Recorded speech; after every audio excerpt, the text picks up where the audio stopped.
नमस्कार, Navbharat times online पर बहुत स्वागत है आपका। मैं हूं संदीप, मेरे साथ मेरे सहयोगी स्वप्नल। इस वक्त की बड़ी खबर ये कि शाहरुख खान के बेटे आर्यन खान की वीवीआईपी ड्रग्स केस में जमानत अर्जी खारिज हो गई है। सुबह से इस मामले को लेकर अदालत में बहस चल रही थी, जिरह चल रही थी, वकीलें अपनी दलील रख रहे थे, लेकिन अंत में आर्यन खान को कुछ हासिल नहीं हुआ।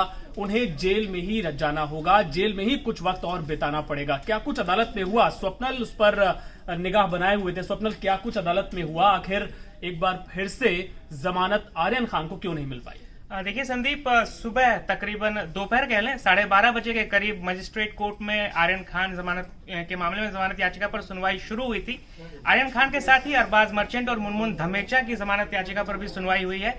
और इस पूरे मामले में जो आर.एम. नेर्लिंकर की जो कोर्ट थी, उसमें यह आदेश दिया आखिर में कोर्ट ने कि ये जो जमानत याचिकाएं हैं ये इस कोर्ट में सुनवाई के लायक ही नहीं है। दरअसल इसे समझना होगा, जो एएसजी थे additional solicitor general Anil Singh, वो सुबह से इस बात को कोर्ट में लगातार कह रहे थे कि इस कोर्ट से जमानत दी ही नहीं जा सकती है। एनडीपीएस एक्ट के तहत जमानत अगर आपको लेनी है, चाहे वो अंतरिम जमानत हो या रेगुलर बेल हो, आपको इसके लिए सेशंस कोर्ट या एनडीपीएस स्पेशल कोर्ट जाना पड़ेगा। हालांकि इस पर आर्यन खान के जो वकील है सतीश मान शिंदे, जो अरबाज मर्चेंट के वकील थे तारक सईद, और जो मुनमुन धमेचा के वकील थे देशमुख, इन तीनों ने अपने अपने तर्क दिए। और इन तर्कों से कहीं भी कोर्ट भी कहीं ना कहीं असमंजस की स्थिति में थी कि उनके पास भी ये अधिकार है या नहीं, वो ये जमानत याचिकाएं उनके अंतर्गत अधिकार क्षेत्र में आती है या नहीं। और आखिरकार तमाम जिरह दलीलों और उसके बाद भी कोर्ट ने आखिरकार यही फैसला लिया कि ये जमानत याचिकाएं इस कोर्ट में सुनवाई के लायक नहीं है।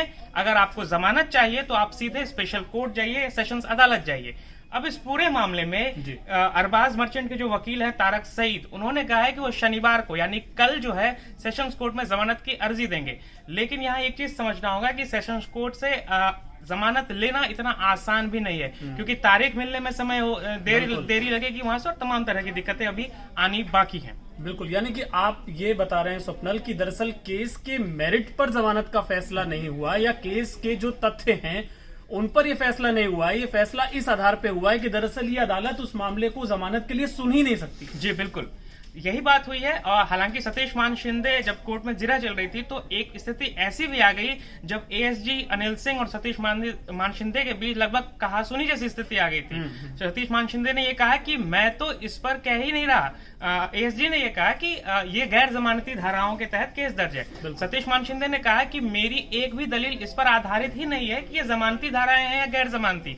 मैं तो जो पिछली, और ये देखा भी गया, सतीश मान शिंदे ने जो भी दलीलें दी हैं कोर्ट में जमानत को लेकर के, वो सारी दलीलें पिछली किसी कोर्ट के फैसले को आधार बनाकर दी जा रही थी। हालांकि एएसजी अनिल सिंह पहले ही अपनी पहली दलील से इसी बात पर टिके थे कि मेरिट नहीं है, मेंटेनेबल नहीं है कि ये कोर्ट इसको जमानत दे, और यही कुछ आखिर में भी कोर्ट के फैसले में हुआ।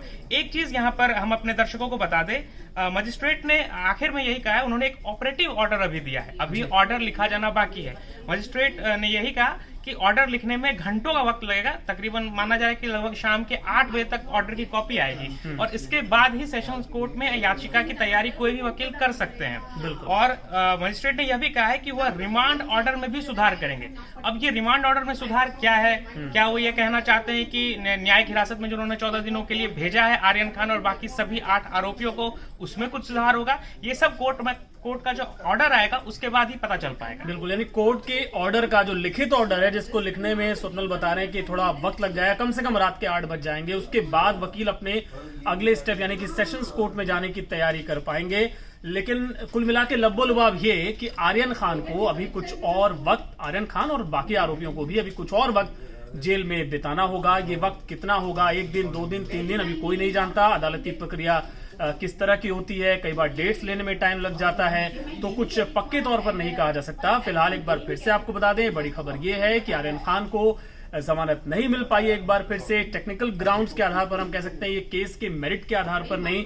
और अब देखना होगा कि आगे जो कानूनी लड़ाई है उनकी है, वो किस तरीके से आगे बढ़ती है। एनबीटी एंटरटेनमेंट पे, एनबीटी ऑनलाइन पे इससे जुड़ी तमाम खबरें आप तक हम पहुंचाते रहेंगे। स्वप्नल, बहुत शुक्रिया आपका, धन्यवाद।